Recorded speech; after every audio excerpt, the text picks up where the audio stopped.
Dari awal pagi meredah ke sesakan jalan raya, sampailah ke lewat malam, kita tahu kerja sebagai pemandu Grab, InDrive, Bolt maupun rider pengantaran makanan memang perlukan pengorbanan yang luar biasa.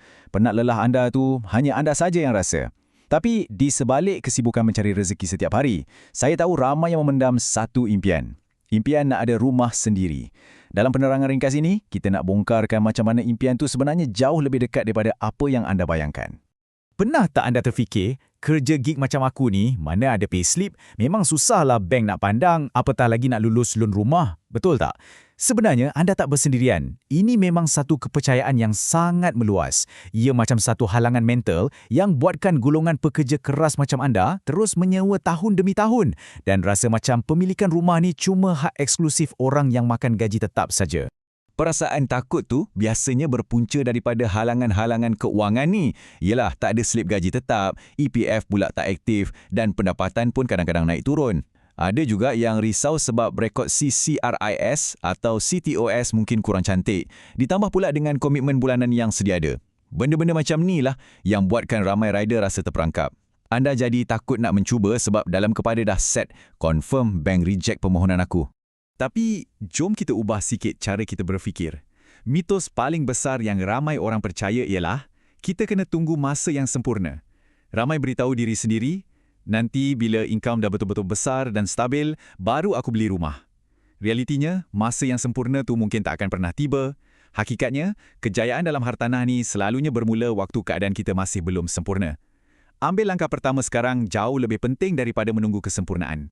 Habis tu, apa sebenarnya syarat kelayakan tu? Ini pendedahan yang anda patut tahu. Kalau anda ada 3 kriteria utama ni. Pertama, umur di bawah 38 tahun. Kedua, kalau ada blacklist sekalipun, biarlah bawah RM30,000. Dan ketiga, anda ada aliran pendapatan yang aktif setiap bulan, besar kemungkinan anda sebenarnya dah layak. Ya, betul tu. Walaupun tanpa caruman EPF yang aktif, pendapatan harian anda tu adalah bukti kukuh kepada bank yang anda sebenarnya mampu. Dan berita baiknya tak berhenti dekat situ. Pernah dengar tentang konsep zero upfront? Maksudnya, tanpa modal pendahuluan sehinggalah anda dapat kunci rumah. Ramai yang susah nak percaya benda ni. Tapi sebenarnya, memang wujud peluang yang membolehkan anda beli rumah tanpa perlu korek tabung untuk bayar modal deposit yang besar. Ini bermakna, duit poket harian anda, kos minyak dan perbelanjaan keluarga, semua kekal selamat dan tak terganggu.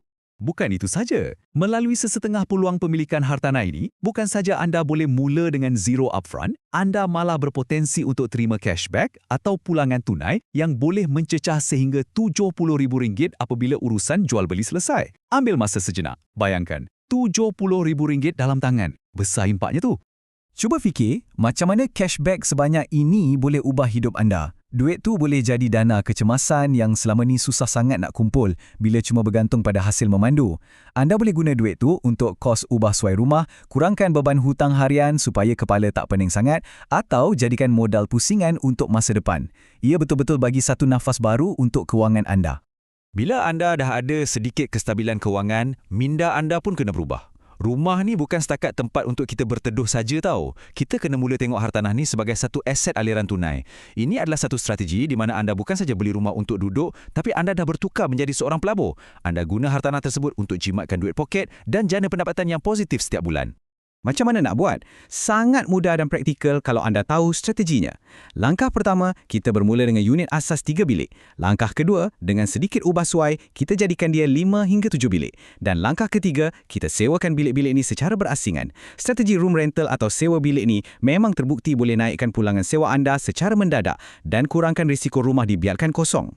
Dengar macam pening pula nak urus semua ni kan? Jangan risau, anda tak perlu redah semua ni seorang diri. Dekat sinilah peranan Sunny Realtor. Melalui sunnyrealtor.net, kami ada perkhidmatan yang menyeluruh. Bermula dari semakan kelayakan awal, merangka strategi pemilikan rumah, bagi cadangan hartanah yang ada aliran tunai, sampailah ke panduan kewangan yang asas. Tak ada istilah kewangan yang berbelit-belit, kita sembang santai tapi beri hasil yang jelas.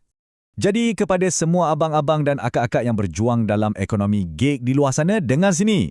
Usaha keras anda perah keringat di jalan raya setiap hari dan duit yang anda dapat tu, itulah sebenarnya asas yang sangat kukuh untuk anda bina masa depan kewangan anda. Disiplin dan semangat anda yang tak kenal erti putus asa tu sangat tinggi nilainya. Jangan sesekali perlekehkan titik peluh anda sendiri. Persoalannya sekarang, adakah anda bersedia nak ambil langkah pertama? Adakah anda akan buat semakan kelayakan di sunnyrealtor.net sebelum peluang yang ada depan mata ni berlalu pergi? Dalam hartanah, peluang terbaik biasanya jadi milik mereka yang bertindak awal. Jangan biarkan keraguan halang impian anda. Layari sunnyrealtor.net hari ini, semak kelayakan anda dan mulakan perjalanan anda. Masa depan kewangan yang lebih cerah bermula dengan satu langkah berani anda pada hari ini.